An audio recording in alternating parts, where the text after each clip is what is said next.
Jeremy Dunn, welcome to Second Nature. Thanks for doing this. Yeah, thanks for having me. This is A- fun. Aaron, please introduce our esteemed guest. I think you guys have known each other for a while, and it feels like we got a big story to tell here today. I would like to officially introduce you to my source for all of my best BPCs. The man with the best taste, the best insight. He's my man on the inside. I seriously, like, my best BPCs come from Jeremy. I don't think there's a higher praise that I could offer. Could Jeremy be the BPC MVP? Jeremy, I'll take it. welcome to the podcast, buddy. It sounds like you have a lot of good taste, and I can tell just by your whole look and feel and vibe. Your hat we were admiring before we got started, Yeah, and Mr. Green out of LA. all right, BPC, right here at the beginning of the pod. People don't even have to stick around to the end. All right, hey, it feels like there's multiple chapters of your career that we want to tackle here, and I feel like maybe we just take it in chronological order. Lutzi, why don't you get us off the ground here, if you don't mind? Yeah. And I think for the audience listening, there's a lot of different things that you've done over your career, but I think that something that kind of connects all of them is that you are doing this stuff that a lot of the people listening to this podcast maybe want to do. Like, you've actually followed through on, like, I think we should have this. I'm going to go make it. And really, like, the ups and downs of that journey is what I think we're kind of hoping to explore. And I think maybe we could start off in the very beginning, because what's interesting to me is that instead of starting specifically on the brand side, the first thing you created was media. So you started with a magazine, if I'm understanding this correct. Can you talk just a little bit about where that came from and sort of the initial launch and insight? Yeah, totally. I was living in Boston at the time and racing cyclocross bikes with my friends. I worked at a shop called Harris Cyclery. We had a bunch of like scrappy bike messenger types, I think is the way you would describe them, and they would describe themselves. And we're all over the eastern seaboard doing cyclocross races, and I think part of part of that then became like, how do you find a sponsorship for things, and how do you bring in brands to help you do this thing and look cool and have cool gear. And so we were taking pictures to do that and writing blog posts and things like that. And I've always had a love for print media, and books and magazines and things like that. So I had this idea to start a publication around that. It was at a time, I like to equate it to how my dad talked about baseball in the like 60s and 70s. He would go to the Milwaukee Brewers baseball games and like talk to the players before and after the game, and they would like play catch in the outside the stadium, things like that. And that's how I felt about pro cyclocross. Was you could walk up to those guys, and it's probably similar fashion to the trail running space as it exists now. Yeah. You could have access to those people immediately. And so that's kind of what we started to do. You know, I like to write. I had always liked to write, take photos, draw, do little doodles and things like that. So, I just started making a magazine. It was called Embarkation Cycling Journal, which has its own weird story of why it's called that. But yeah, it became, this thing. We had friends that were taking photos. We were, interviewing pro racers and riders and photographing gear and talking about it, and then like printing it. And it ended up being a bigger thing than I would have ever anticipated. It was like a big oblong kind of photo heavy book in the end. And then that really became like a springboard um, to everything, sort of my career. You know, it was like then I all of a sudden I knew people at all the brands, and I knew how to like ask them for money, and I knew how to like actually make a thing, which I think was the real, you know, draw for those brands to work with me, because then I would be standing there with this like thing, Yeah. you know, that clearly my follow through was there. So that being your first foray into entrepreneurship, sorry, I didn't mean to cut you off, but you know, you're leading into the learnings, two of which are very important, learning how to make a product, and we'll get to where that showed up later in your career. Also asking brands for money, a very good skill to develop, as all three of us probably know. But you know, you were alluding to us at the beginning that you know it also came with some hard lessons too. Share a bit about that. Yeah, well, the funny one is, you know, everybody says don't work with your friends, right? And so, and they were saying that kind of to me all along, because you know, I was like shopping it around is not the right word, but running out of money sounds weird.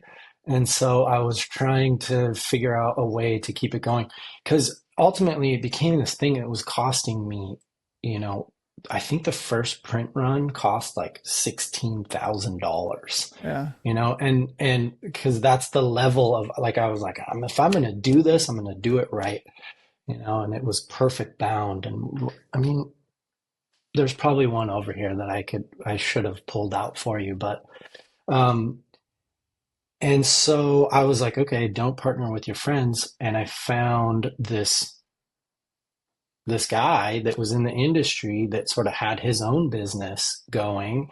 Um, and he was like, you know, let's team up on this thing. We weren't friends, so I figured, yeah, that's the right way to do this. And maybe the the you know, there's probably a middle ground that you should shoot for.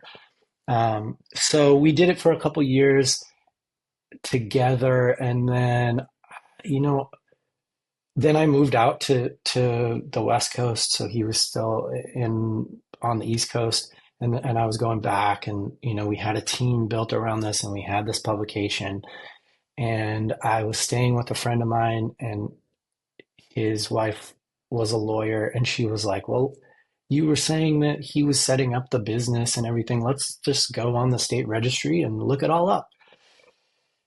And she was like, "Well, it turns out everything is in his name now." And I was like, "Okay, he said he was putting me on it, you know?" And I was like, kind of had this realization that maybe this was out of my control then. So ultimately, we parted ways, maybe not on the best terms. And, you know, then I heard a few months later that he ended up selling the entire business to like a bike shop in Chicago that wanted to have a magazine and a team. So, and I think, you know, it was just like it was a good learning experience for me. You know, then your friends rally around you and go like, sue him, you know, Yeah. like get it back. And I was like, you know, I'm on to greener pastures. Like we're moving on. I got other things in the works. You know, ultimately so I had moved out to the West Coast to work for the brand Rapha, cycling apparel brand. And you know, I got that job because they had seen my work with Embarkation. Yeah. So in my mind, like it wasn't a complete wash. You know, I still had all of my contacts and friends in the industry, and you know, I also sort of ultimately knew that it was here that made this thing, you know. Yeah. So Ultimately, you know, making that in the first place, we've joked about this before, but this idea of you can just do things, I feel like is actually not a very common thing that people hold on to. And so this for you was probably an unlock of like, oh, wait, you can just do things. I can just make things and maybe like in addition to the contacts, in addition to the experience that you made, in addition to like the clout that you built from being a magazine publisher, all the things that came with it, the most important of those in my mind was probably this idea that you can just do things, and if I want something to exist, I can actually do that. Yeah, I think there's like I think people get hung up in the steps, right? There's a lot of steps that go with creating things and sort of getting them to across the finish line. And that's true in, the marketing stuff that we're doing now, but it's especially true in like making a magazine. I had to like learn how to use the programs to, like the first one was on a program called Quark, but then, Adobe Illustrator then became, or Illustrator and InDesign became the ones that I was making the magazine on. I'm like, I didn't know how to use this. There, there was maybe YouTube in 2006, but it didn't have all the tutorials that it did now. So I had a good friend who was like, oh yeah, I'm a designer. I know how to use this. Let me show you how to do this. I'll set you up with a template. Okay, that hurdle happened. Then I had to get the pictures in and get photos from people and get stories from people and lay it all out and figure out how to get a print ready file. That was a whole thing. So, then the printer that I was working with talked me through that. Then it was like choosing the paper and, figuring out all these things. So I think, and this happens to me now, I get hung up in the amount of steps that it takes to get things done, and it prevents me from getting across the finish line with things. So But was this, so this was 2006 timeframe? yeah, this was like 2006, 2007. Yeah. Wow. So then it makes me want to ask, like I'm noticing a theme, just like without skipping ahead too much, that you've sort of had a couple entrepreneurial projects followed by going in house. You just mentioned that after the magazine, you went and worked at Rapha for a minute. I'd love to hear about that because in that time frame, that must have been when Rapha was really starting to achieve, a bit more salience in the market, right? Like I know it took a little while for the cycling industry to embrace this new apparel brand. I've listened to a lot of podcasts with Simon Mottram, the founder of Rapha. It must have been an exciting time to join that brand. Any fun stories from it? Yo, So many fun stories. the whole reason they got a foothold is that they hired this Is hotshot this magazine publisher. really? Let's go. Obviously. Yeah, because Rapha even has a magazine of their own, don't they? Roller or whatever. Yeah, Simon's mag- ruler. Yeah. And and that was actually, so if we really want to talk Genesis, um I was working at a bike shop, and this mailer showed up, this like little like printed black and white mailer. It came to the bike shop, and I literally opened it up and was like, I need to be, this is, I don't know what this is, but I want to work here. This is the type of stuff that I want to be making. How do I do this? And that sort of started. Then I found Ruler. Then I found, this, like that all this stuff was happening. And I was like, yeah, cool. This is what we need to do. Like we need a version of this that I can put out. So yeah, um, Rafa, I was employee number 33. They gave me like a little race number at the 10-year anniversary that everybody got their employee number, so you could walk around and see kind of when people had started. It was right before their fifth anniversary. I think there were three or four of us in the US office, which was here in Portland, Oregon. And yeah, we were running and gunning from that moment forward. And I think again, like Slate Olson was the GM of Rafa in North America here, and yeah, he saw in me somebody that had that entrepreneurial spirit, that wanted to hustle, that was ready to do anything I edited the first video that Rapha ever put out just because I was like, oh yeah, I can edit videos, no problem. Let's. And then I You was can like, just do somebody help me. things. Wow. Yeah, you can just do them.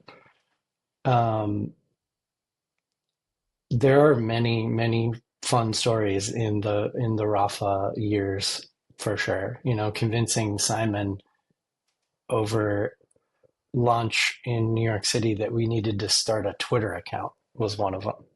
You know, I was like, we should do this. Let me just start this Twitter account. The ash cloud is happening over Iceland and it's preventing any of the packages from shipping to the US. So we're going to tell people about that and then we're going to give them a discount and let's see how that does.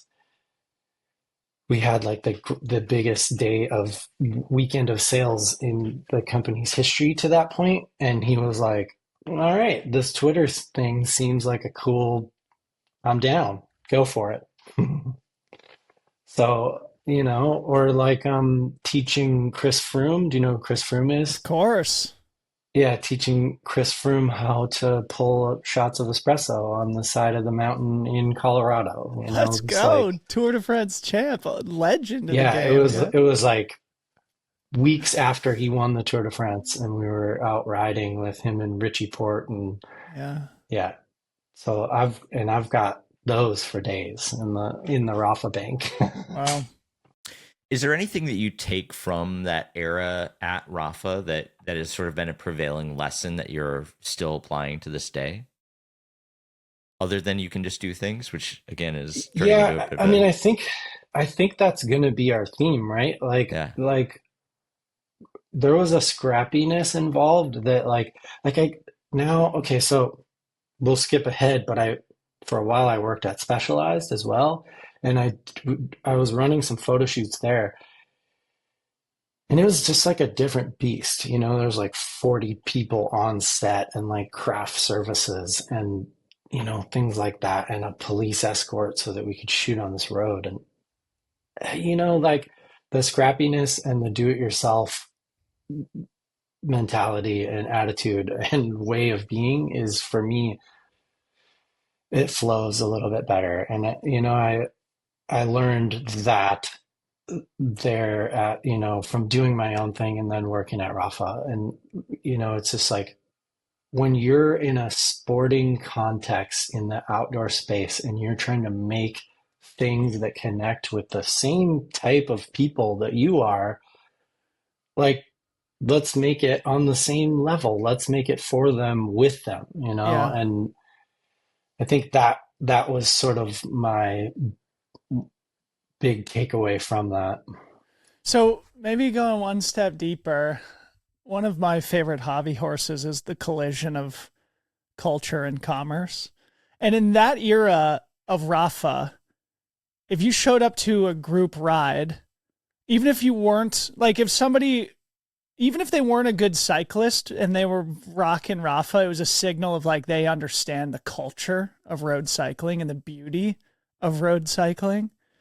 And I I've thought you were going to said, go a totally different way with that. okay, well, I'd love to hear your response here, your reaction. But you know, I've always like said, basically, trail running needs like there needs to be a Rapha of trail running, and specifically like a Rapha of 2008 to 2012 or whatever. And what I mean by that is like the brand where just by virtue of wearing the logo, it's a signal of I belong to this community. In Rafa's case, somebody who appreciates the beauty of road cycling. And I think that's really how the brand was built, right? Is just by supporting the culture of cycling and therefore creating a lot of commercial opportunity by selling the products. So anyway, I'd love for you to take that in any direction that you like, the collision of culture and commerce, and where you thought I was taking this question to begin with. Well, so there was a time at the beginning of Rafa where people would like certainly that existed, I think, for the people who were buying it. Like they were like, yeah, I'm there's two examples that I want to give here. So people would call us wankers all the time because they were like, "Oh yeah, like you guys look so cool in your black and white jerseys and you're showing up and you don't have all the team logos and whatever. You guys think you're so cool." And we were just like, we just think there's a different aesthetic that is possible for what we're doing. Like it doesn't need to have 1 million logos on every surface of what you're doing. That's where we're coming from. But there was also this thing that was happening where we would get calls from customer service, or customer service would get calls from people who were like, "Fuck you guys. Like I saw some guy out there on the road and he wouldn't tell me where he got this jersey. I had to go figure it out myself." And I was like, "Whoa, that is awesome and weird." And you figured it out clearly, Yeah. but it was like, I think we were getting this perception that we were intentionally gatekeeping it. And we were working extremely hard in the US for that to not be the case. I don't know that they were always working that hard in the UK for that to not be the case. I think they were kind of leaning into that. But here we were like, we just want to like party with everyone. Let's go find all the cool Grand Fondos and the cool rides we spent one entire summer traveling around the country doing the best 100-mile rides wherever we went. And we would find people in each area to lead us on these rides. One of the best summers of my life, just like in a van with a bunch of dudes doing 100-mile bike rides every day. It's the dream. That's the dream, to be able to have those things fit together. I wonder what the impact was, and I'd love to hear you talk about this a little bit more, because if we zoom out in your career, you've gone from, starting something to brand, and then starting something to brand. And do you think knowing what you know of you can just do things has like created sort of this itch where like you're at a brand being like, but I could do this in a different way and I want to like explore this again? Like, once you've like crossed that threshold, does it make it impossible to ever like fully lock into like a brand for the long haul ever again? Hopefully your employer isn't listening, but I'm just saying, like, does it give you that like, oh, now that I've created something, I know that I can always go and create another thing? But I think that's why brands want this too, right? Because they want you to bring whatever that magic is to what they're doing. And ultimately I hope we've been able to, at my current space at Smith Optics, that we've been able to, translate some of that into what we're doing. I mean, like we created this eyewear washing station, which I want to bring to the trail running space so desperately. Let's go. And I started it at the SBT gravel race. And so the whole point of it was that we were just on course. We made these big white jumpsuits. We were at one of the aid stations and we just wash everyone's glasses. I know this is not a new thing. Someone actually from another brand rode by and said, "Oakley did this first," during that first opportunity. And I was like, "Well, they're not here now." But that's been a really fun one for me because, you're out there in the field, you're meeting literally everyone and you're just like stoking them out, cleaning their glasses. You like sunblock and sweat and dirt. You just hand them back clean glasses and they're like, "This is cool." So, I think that's what these big brands are hoping for. And, I mean, you kind of make me sad a little bit too, because I think about that all the time. It's like, and my close friends are always like, "What's the next thing? What are you going to do next? Like, what do you got cooking?" So, yeah, All right. Well, yes, we it's can. always there. Yeah. All right. Well, so then just taking it in chronological order, there was something that came after that. There was another entrepreneurial project. At least I may be getting the timeline wrong, but share the origin story of the Athletic. No, you're right. So I went to Rapha and was there for like 7 years, and then I my my wife Julie and I created this pair of socks that look like the Portland airport carpet, and they exploded. I made them. She said I was insane for making them and that they were ugly, and that we should just, if I wanted this pet project, I should just make as the minimum number as possible and then sell them to my friends and then be done with it. So we made 72 pair, and I posted them on Instagram and said, send me $15 via PayPal and I'll ship you a pair of these. And we went for a bike ride. So I posted them. We went for a bike ride. Came back, had a snack. This was before the days of continually refreshing, right? And I was like, oh shit, we sold like 250 pair of these in the last like 2 hours. Whoops. And of course, my Midwestern upbringing was like, I need to email everyone right now and tell them I'm sorry. And, the first 72 people will get them, and then, whatever. And Julie was like, are you insane? No, you need to email the factory and tell them to make more. And I was like, oh, yeah, okay, yeah, we could do that too. And so we did that.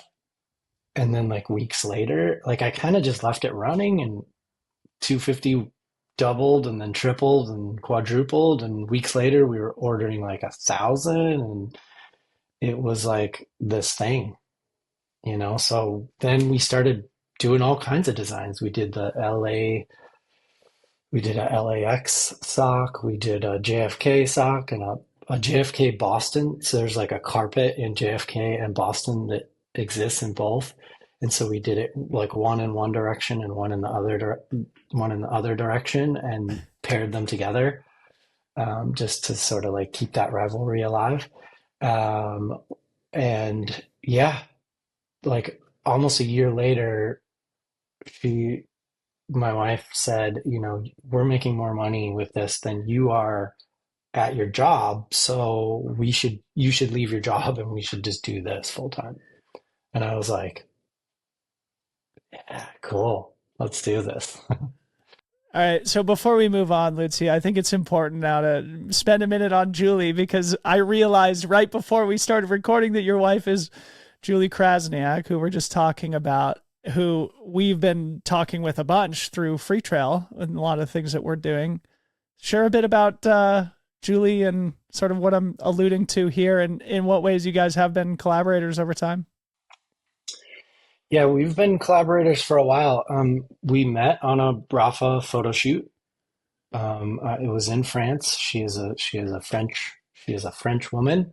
Um, we were doing a photo shoot in France. I think it was some of our first women's collection that we were shooting.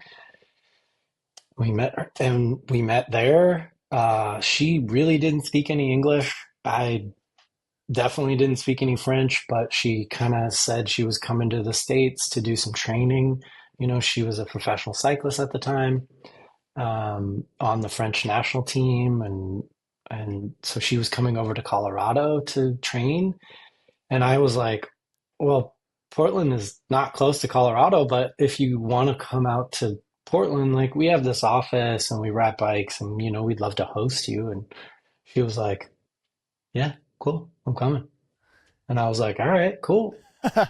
We'll find you a place to stay. We'll get it going. And she was like, well, no, I'm coming to see you.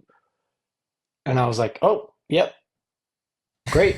Different scenario. Love it.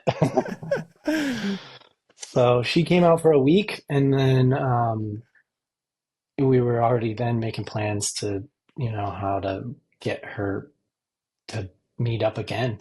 We got her on the Rapha Focus cyclocross team, and she like smashed that, like raced all over the country with them and was like kind of 10th or 11th in the world in terms of cyclocross racing. That those couple years, she's got like 12 national titles to her name and in mountain bike and road and time trial and stuff like that. So she's very very accomplished cyclist. That first trip that when she came here, we took the Rapha office, took her for a ride on some of the, if you know Newberry out here in Portland, if you know that My climb. in-laws live right at the top of Newberry. Yeah. So we Skyline in took her up Newberry. that. Yeah. Yeah, perfect. We took her up that, and I think the last 600 meters, she dropped all of us. It was like middle of the summer, everybody's riding, everybody's racing, and she was just like, see ya, Yeah. and rode away from us. So great athlete, but also industry person, quite talented in that regard too. And what I was alluding to is Julie is working on a lot of the trail running stuff at Nike at this point. So you guys have, it seems like both had really interesting careers, her as a pro athlete, but also on the industry side, you entrepreneurially, also on the industry side. And it seems like I don't know if the athletic, this became sort of a family business or something. Is that kind of the story? Oh yeah, definitely. I mean, very similar sort of setups and backgrounds, right? Like she was traveling all over, racing mountain bikes, racing on road teams, and then like writing for publications. She kind of almost exact same story arc here, right? Like she was like trying to get personal sponsors. So she was writing newsletters, writing blog posts, and then started writing for out media outlets. And, oh, I'm going to be in the US. Do you want me to go to Interbike and review all the bikes that are there? Yes, absolutely. And then she could do that in French for them. She can do it in English very quickly, shortly thereafter. And so then, yeah, she was here and we started the athletic and you know, we had 9 employees at one point that we were managing, um, and like 3 spaces in one building. We had our front of house just shop that was a rad place to hang out. We had a little gallery space where we did shows. We did a Hood to Coast show with Tracksmith and Emily May. We did just crazy the MASH show, which is actually where I think I met Aaron when Blick was in town. A MotoGP show. We wheeled a MotoGP bike right into the space and did a show around that. So yeah, it was very much a family business. We were both like writing, creating, designing the socks, managing employees, the whole gamut. I mean, it sounds like a dream come true of like you had an idea that caught fire and then you got to do what you were best at for your own business, for your own sort of upside. What was the hardest part about that entire experience for you? Doing it with your partner? Can I say that? um, Yeah, you said at the beginning that people say don't work with your friends, don't work with your partner. Speaking for myself, I only work with my wife and my good friends, including Lucy on this. So, there's pros and cons. Yeah. for sure. And it was compared to the previous experience that I was talking about, like, yeah, this was a dream. We were getting to do whatever we wanted, travel wherever we wanted to tell the stories of the socks and go to Italy and meet with factories and go to Japan and do crazy like Mount Fuji trail running races and all kinds of crazy shit. I think the hardest part is like for me personally is like managing employees and managing the economics of the whole thing, right? And that's why it's good to have a partner that is good at what you're not in that case. And she is very, very business minded, very focused, very French and very good at managing people. You know, she's awesome at like being direct with people. And I am you don't want me to manage an employee on the floor and tell them to get their feet off the counter or clean up more. You know, Yeah. I'll just go do it myself, you know, as opposed to telling them what to do. So yeah, it was awesome. Like you know, we joke that it was like our MBA program. You know, it was like we got to the ins and outs of running a business from like starting it from the ground up, managing all of the marketing and all of the back end and logistics to taking it to a third party logistics operation. We managed investment. You know, we got some investment along the lines or along the way, taking on partners, um, you know, yeah, everything that you could imagine that is you know, a real arc of growing and running a small business. So at what point did the opportunity to exit come about and what were the considerations there? I'm sure, this is something that you created with your own blood, sweat, and tears, and you can view it as an amazing opportunity to, you know, potentially, yeah, have an opportunity to whatever, cash in on the hard work that you've put in, but also it is letting go of a critical piece of your identity and something that, yeah, you've been so invested in. How'd you think about that? Well, I think we were forced to think about it, right? Like it, so kind of what happened, there was this, we look back on it now and we see the mistakes that we made and how they played out into the demise of, or to the downfall, or to towards the need to sell this business, right?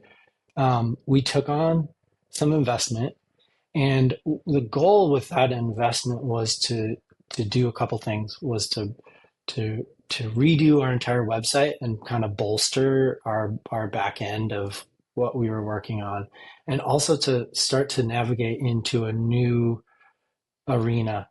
You know, we wanted to make our own cycling kit as part of that. We were selling running kit, cycling kit.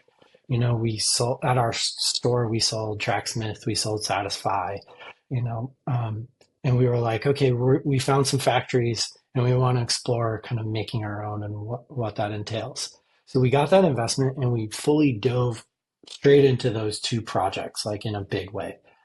Well, that was coinciding with the when Instagram turned their algorithm into a thing and we didn't notice it. So immediately so we would make new socks. This was really cool and fun. We would make new socks, new designs. We would post them on Instagram and we would sell all of them. Like we would sell out, you know, the weekend that we first made them. And that's an awesome way to run a business, you know, is to like sell through your stock, make new stuff, sell through your stock, just kind of keep that cycle going.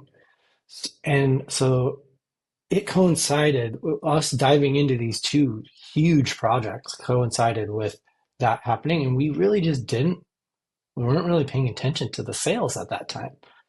And we got a couple months in and we were like, holy shit, like nobody's buying anything anymore. What the fuck is happening here? And so we really had to like kind of figure out, one, what was happening, and two, a new way to go about it.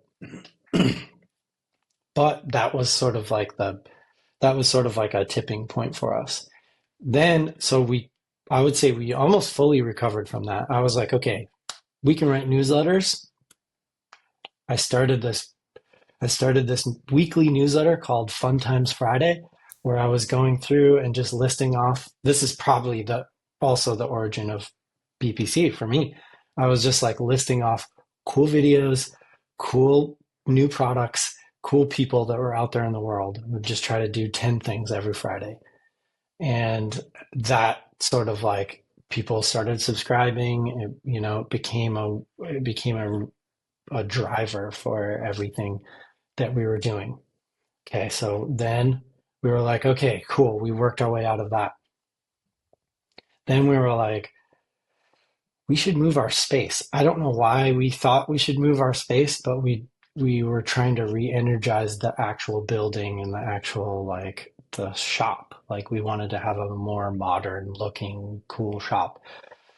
And that was like maybe not the right move to do at the time, but we both sort of went down that road and couldn't back out of it. And we moved into this new place and it had not great foot traffic. And it sort of like people thought we had gone away because we had moved our space. And, it became another stressor on our relationship. And we were managing these employees and trying to manage this business. And then we both like went and got jobs because we were trying to keep paying our employees and keep the shop open. And then, at some point it just became too much. Yeah. And the business advisors that we had, the people that had sort of helped us with the investment and things, they were like, you should think about selling your business. And as entrepreneurs, you're never, or I wasn't ever like, oh, somebody else is going to buy this thing that's like my personal Yeah. baby and take it on. It just didn't occur to us. Neither of our sort of upbringings had sort of like provided us with the acumen or the background to even like think about selling a business. I thought that was something you just heard about on Wall Street. And so we sort of put it out there. We put it out there on Instagram. Hey, anyone want to buy the Athletic? Like, and we got probably a dozen responses Really? from Wow. yeah, from real people that had their own, things going and thought that that would be a great sort of addition to what they were doing. Like a physical therapy business that was like, yeah, cool. If we can also sell soft goods and have a audience to talk to about physical therapy and sports gear, cool. Let's do this. Um, and we sort of whittled it down to, the guy that was the most interested and kept talking to us, which was also very funny because my wife and her, I like to joke in her French way. She was like, he was like, how about I just invest in you guys and you guys keep it running and keep it going and I'll own most of it and you keep it going. And Julia was like, no, we sell it or we shut it down. And I was like, Wow. okay. And so he bought it. We went through the whole process. We handed it off. There was a few other like hiccups in there. COVID happened. Our third party logistics operation called me on a Wednesday, told me they were shutting down, and I needed to pick up 157 boxes by Friday. And what they had done in those boxes was just dump everything into boxes. And when I got my four friends with trucks to show up and pick up all this stuff, he was like, oh, by the way, we didn't ship out like the last 100 orders or so. Good luck. And so I had 147 boxes in my basement, which I had to open all of them to find the products to ship to people. It was insane. And so I think enough of those things happen that to sort of keep like taking the wind out of your sails in terms of your entrepreneurial spirit. Yeah. And we were ready to let it go at that point. What a story. So the guy that bought it, he ran it for about a year or maybe 2 years and a half, and then he sold it to two women who are here in Portland. And they're running it now. They opened up a new shop.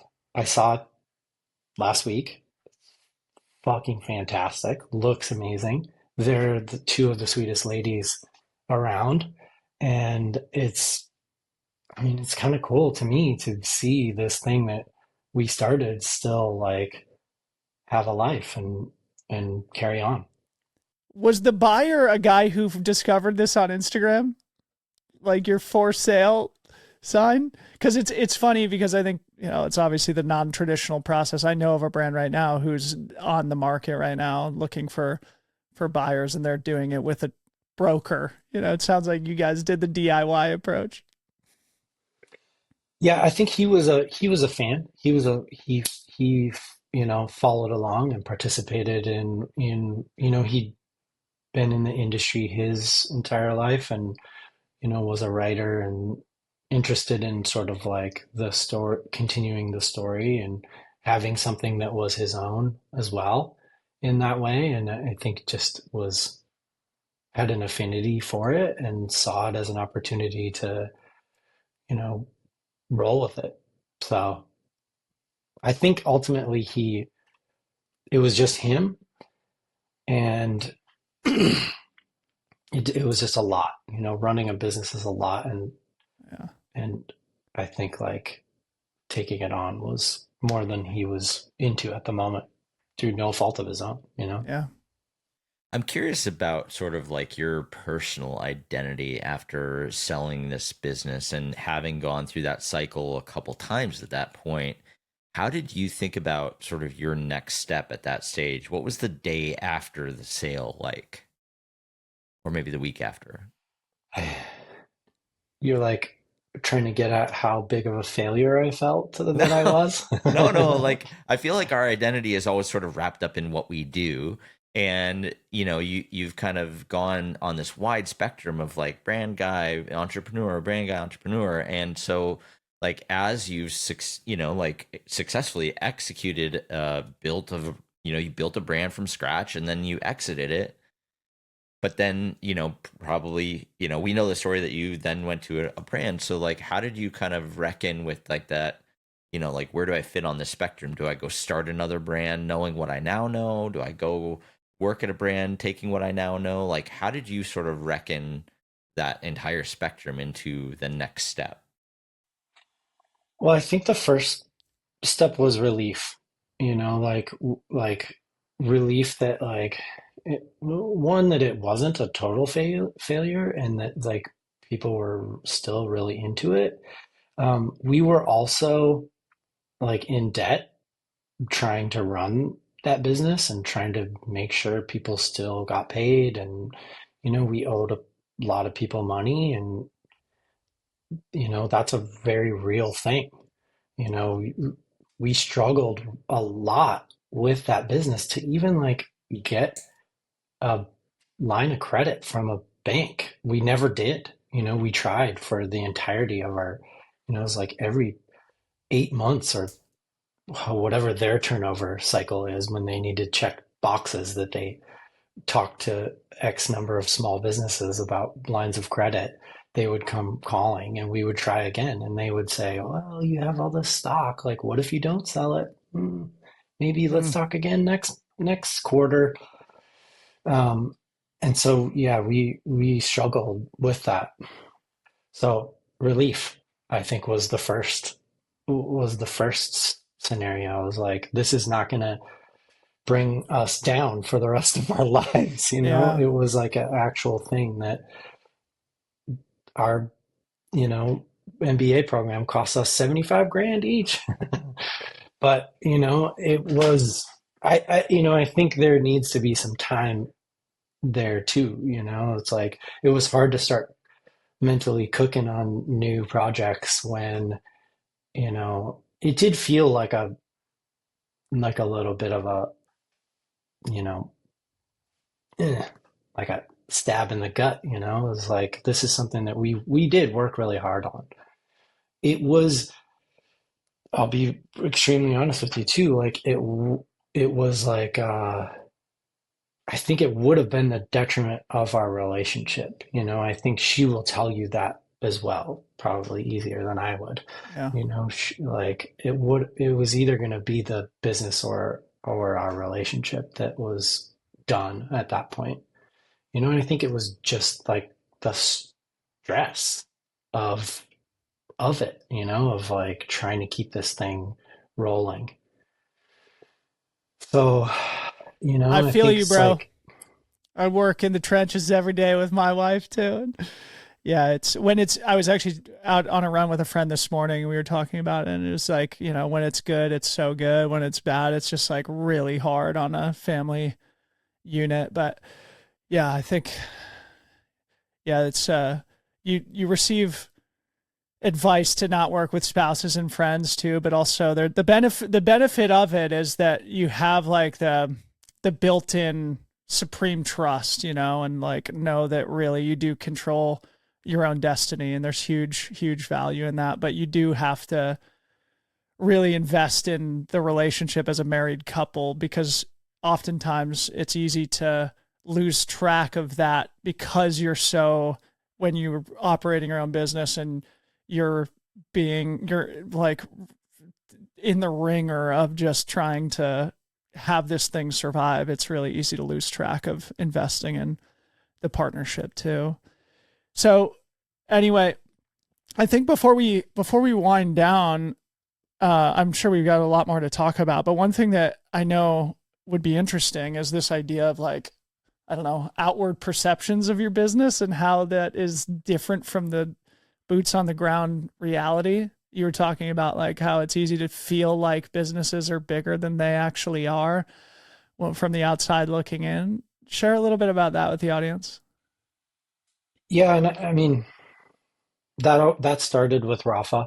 We were quite small at the time that I was working there, and we didn't really have tons of budget for things, but we did a really good job of making our stuff look cool.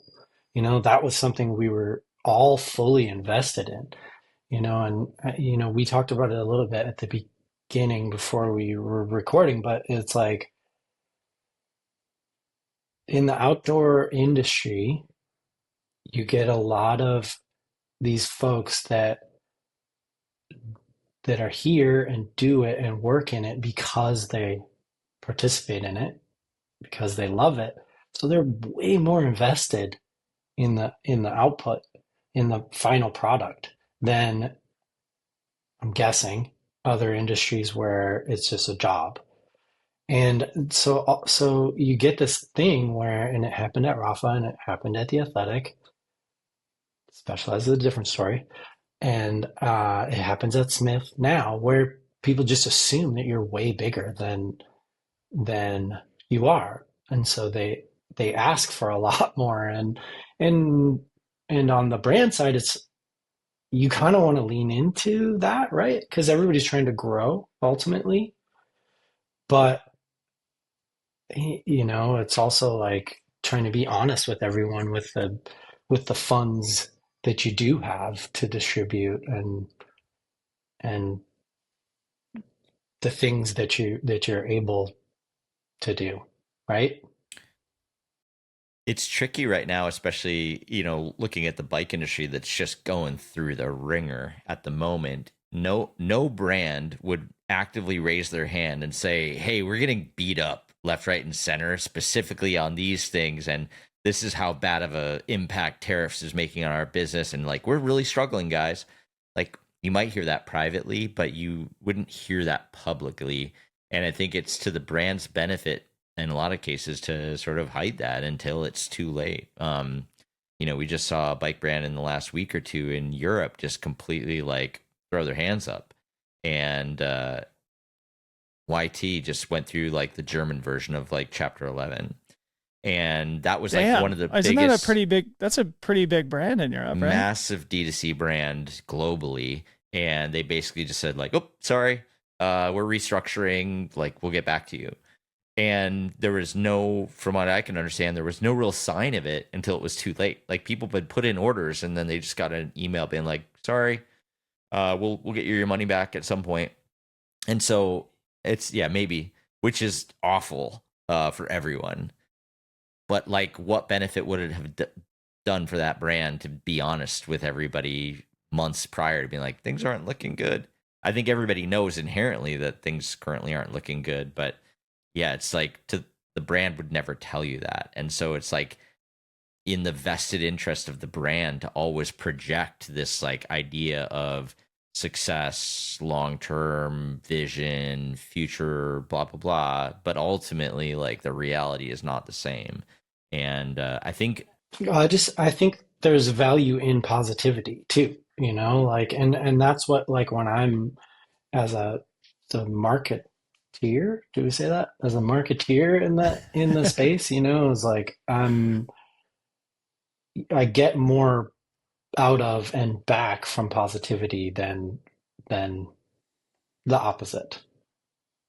So, you know, I'm like, yeah, you're right. Like if we were like, yeah, we're on the way out, like, but you know, we still have some stock. You guys want this? It's, you know, like, yeah, I don't know that that is the right way to go about it. I mean, YT could have posted on Instagram, "Hey, we're for sale. We need some help here."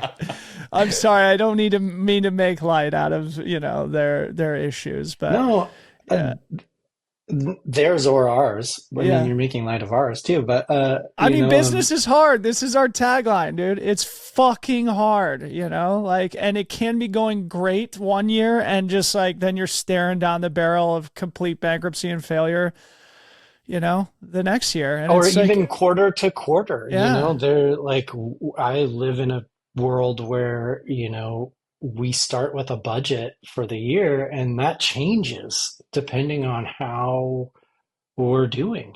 yeah, You know, I'm like, I have promised or I've stated that I'm going to go to a lot of events at the beginning of the year. And by the time I get to April and May, when these events are kicking off, I'm like having to back out of some of them.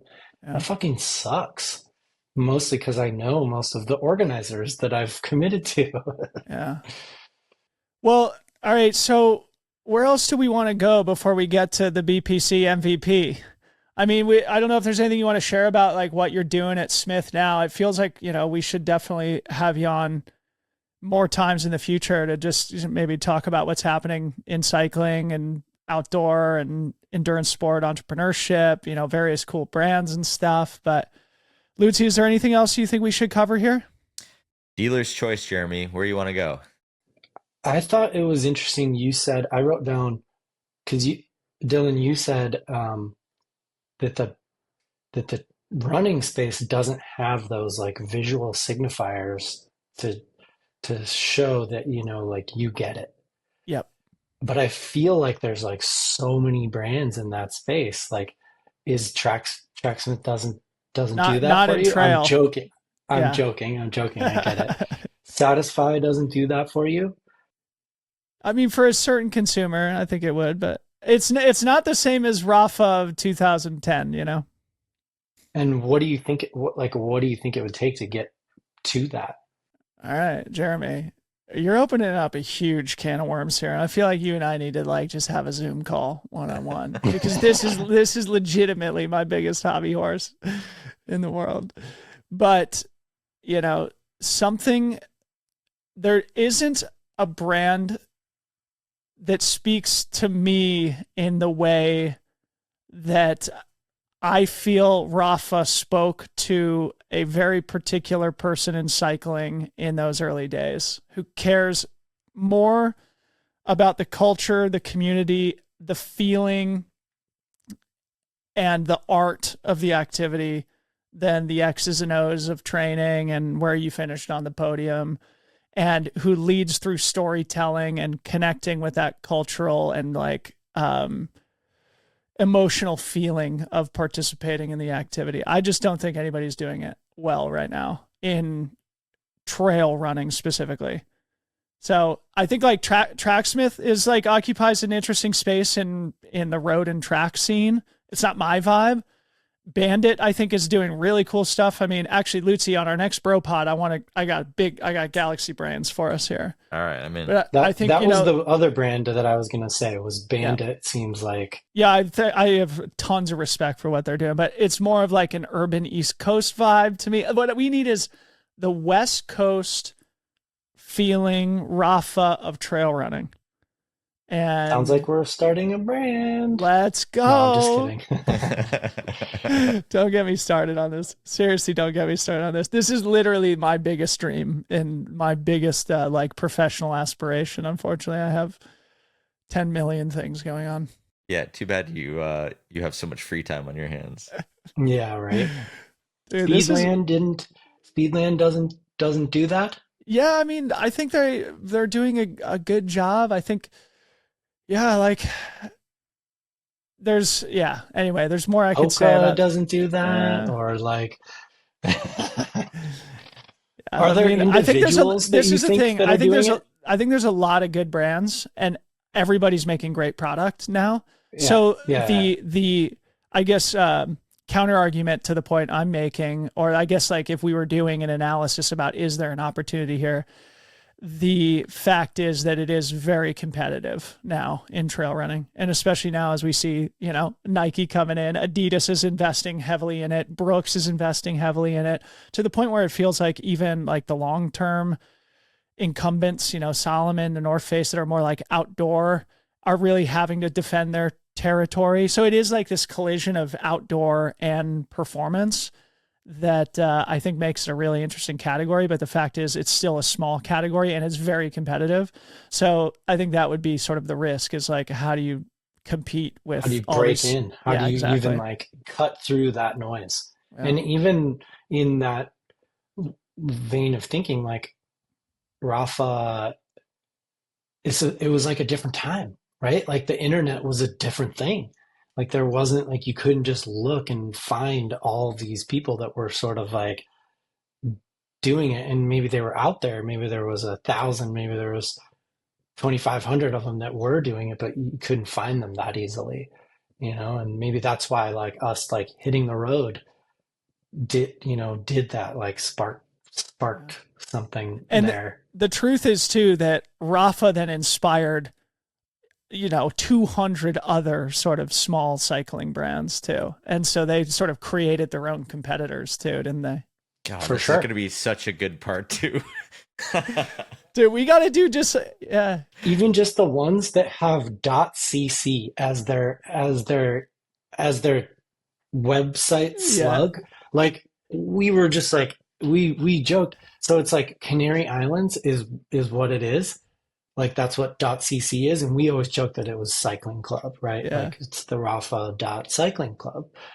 And people like, how many brands have .cc now Dude, on their? all right. We got to do a bro pod with Jeremy. Just Yeah. like talk through just various ideas and stuff too. Because, yeah, like we didn't get into it here and we probably don't have time, but like the way that Rafa was early in cultivating community around the shops and like with the subscription to be part of the club and having benefits attached to it that were independent of whether or not you're buying our product. I don't know. Really cool and interesting and pioneering in the brand landscape and a lot of lessons to learn. And yeah, a lot of imitators in its wake. Yeah, So it was really fun. Like we were just like kind of figuring it out as we went, and just like leaning into it every time it was working, and opening cycle clubs. And I helped open the first one in New York City, and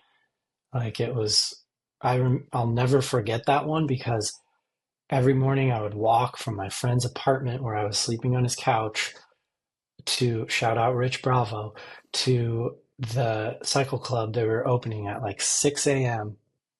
And one morning I was walking past the Walgreens, and there was a guy standing kind of leaning up against the wall. And I looked at him and I was like, that's Spike Lee. And I got like 10 more steps down the road, and I looked back at him, and he just went, hell yeah. And I was like, fuck, New York City's the best. uh, But yes, I think, put a pin in it uh, for on the Rafa side. I will say I'm really curious about what they're doing right now. Like yeah. I think like they're in a moment where all those competitors that you talk about, the Power Malls, have taken over that community space. The map have taken over the actual apparel space from them. The A bunch of other ones have taken over the pro sponsorship space from them. What are they going to do? And Fran Miller is in charge now, and she's a badass and super cool, and I'm excited to see what they're going to do. Rad. Yeah. Very, very interesting. Okay, man, I'm energized right now, boys. We gotta wind down because I actually got to get some work done today. Let's do it. Let's do BPC. The MVP goes first. Jeremy, what'd you bring? Well, I kept thinking that you were supposed to bring one of each. I mean, if anybody's entitled to it, it's you. We make a special exception here for the BPC MVP. Okay, brand Volback, product Peloton, content. Um, I do actually appreciate and really like this video that Rapha put out uh, relatively recently, but I think they're doing some cool stuff with their women gravel ambassadors and with this. I forget the name of this video that they just put out. How'd I do? Okay, Volback is like an Amsterdam-based crazy apparel company. They did this glow in the dark jacket that I lust after. It probably cost $1,200, but you can take your bike light and you can write on your product and it stays. Oh, somebody just sent this to me also. They do this like puffy jacket that's like textured and cool. They do these like 1,000-year hoodies kind of deal, that things that'll last forever. They do stuff with graphene. I just think that they do the coolest stuff. Wow. And they're Lucy, very, are you very looking at this? expensive. I'm looking for it. I'm looking for it. It's like VOLLE back. EAK. Oh yeah, I've seen this before. There was one that they had that was like an oil slick thing way back in the day. Yeah, like their material side of the design is not just about it looking cool. It's like we make stuff out of like the full metal jacket, like a jacket made of copper, instead of just being like, oh, it's colored that way. It's no, it's made out of the stuff. These guys are, yeah. I have been lusting after one of their kits for like a solid decade. I mean, it's out of my price range. Like Yeah. but it's super cool and kind of aspirational in that way. Yes, Product, awesome. what did I say? Peloton. Yeah. I think the sort of like they're on this thing. So they're a sunblock company. They were the official sponsor of the Tour de France this year. And I think what they've done is they've put a recovery, like a strain, like Whoop does like a strain score number. And I think what they've done is sort of like start to put a recovery score number to the effects of the sun. So they're saying like your recovery can be exponentially better by wearing sunblock when you ride. So Crazy. if they're not using the tagline "Death to Tan Lines," You know, it's should. funny. It's funny you Call bring me this up, Jeremy, because Tom Austin, one of the co-founders of Peloton, just hit me up this week, and he's coming to San Francisco, and I might connect with him this weekend. But he listens to the pod, Lutzi, and he was a co-founder in Chance Running Apparel, which is a Oh, cool. sort of new niche trail running apparel brand out of Girona, Spain. So shout out Tom Austin. Is that Christian Meyer? Meyer's Yeah, stuff? they're Yeah, partners okay. on that. From what I understand, I've actually never spoken to Tom. He actually just hit me up on LinkedIn this week, so I might catch up with him this weekend. And Lutzi, he wanted your mailing address so he could send you some of this Peloton. So, Yeah, sign me up. So I that- will never get sick of hearing that people listen to this podcast. It makes me so happy. yeah, And I also think like in the cycling space, like having not goopy sunblock that you can kind of carry with you, like a stick or something that you can take with you when you ride. Because I feel like my mom has gone through like a crazy skin cancer on the top of her head scenario that I'm just like, now I'm so fearful of. And so I'm always wearing hats and trying to wear lots of sunblock and things Yeah. like that. So you know. Cool. All right. Did we cover it? Was that all of your BPCs there? I think we got him. The All the right. content was the Rapha video, but I forget the name of it. I'll find it and make sure it shows up in the show notes. I'm Yeah, good for it's it. like Andrew Jackson and Boo Johnson Oh and God. See, dude, Dante. Jeremy, you are the BBC MVP. I'm saying. I love Boo Johnson, by the way. Speaking of He's like, cool. yeah, what a cool character and somebody who can sort of transcend his community, and cool that Rapha had the vision to take somebody who's a pro skateboarder, we should say for the audience here, and feature him in a cycling campaign. Very cool. All right, Yeah, Lucy. and it's cool to see all of the skaters that are getting into cycling, you know? Yeah, Those creaky knees are still okay to pedal a bike. totally. Everybody's going to wind up. All roads lead to cycling, and I'm here for it. I'm here for it. I got to tell you, I'm feeling pretty creaky myself, boys. I got to probably start looking at some bikes. I know a guy. I got you. Yes, Marin got a little discount code for you, boy. I'll be the Could probably first. do you one better. Yeah, I'll be the first customer at Super Riders retail grand opening in Shenzhen, China, here December in a couple 5th. of months. Yeah. Lucy, I want to you get go in on next. that trip. Let's go. Let's do it. All right. I'm going to talk my book for maybe the first ever time on the pod. We just launched 2 days ago Outdoor Brand Camp, which is essentially a professional education platform for the outdoor industry. There's currently 2 courses on there. There's one for athletes that want to understand how to get sponsored and kind of the bigger picture of setting yourself up for success. And then there's another course on there that is for people that work at brands that want to optimize the athlete marketing, the athlete team that they already have. Basically just taking from my experience at Red Bull, being able to speak in both directions on this one. The future of Outdoor Brand Camp is definitely to add more courses and bring more educators, more people in the mix, but we had to start somewhere, and we had to get this thing out into the world. And so outdoorbrandcamp.com, give it a little look. It's been I think that's so rad. Congratulations. Like I know we've been talking about it sort of like in real life, but it's rad that it's out there, and I think it's going to be super helpful. It's like as soon as you started talking about it, I was like talking to athletes and like, hey, actually, here's a good thing for you to check out. Like, do this and then get back to me. That was really good insight too. Like the next course that I'm working on is basically for existing athletes to give them like recap templates and project pitches and That's cool. future proofing your career, content formats. Like how could a brand manager or an athlete manager or sports marketing manager be like, hey, everybody on the team, like here's how to do your job really, really well. Because like what I've got so far is like how to get in the door, and then also like the athlete manager side, like here's how to best get the most out of your athletes, but that in between, like how to make the most of this time is the thing that I think I need to, put out there next as like maybe the third course. So, Well, and you're the podcast with Payson, because I work with Payson from on Smith's side, it was like listening to the 3 of you talk about how Aaron sort of like helped you future-proof your careers with podcasting. It was like so super cool. I was just about to say, thinking.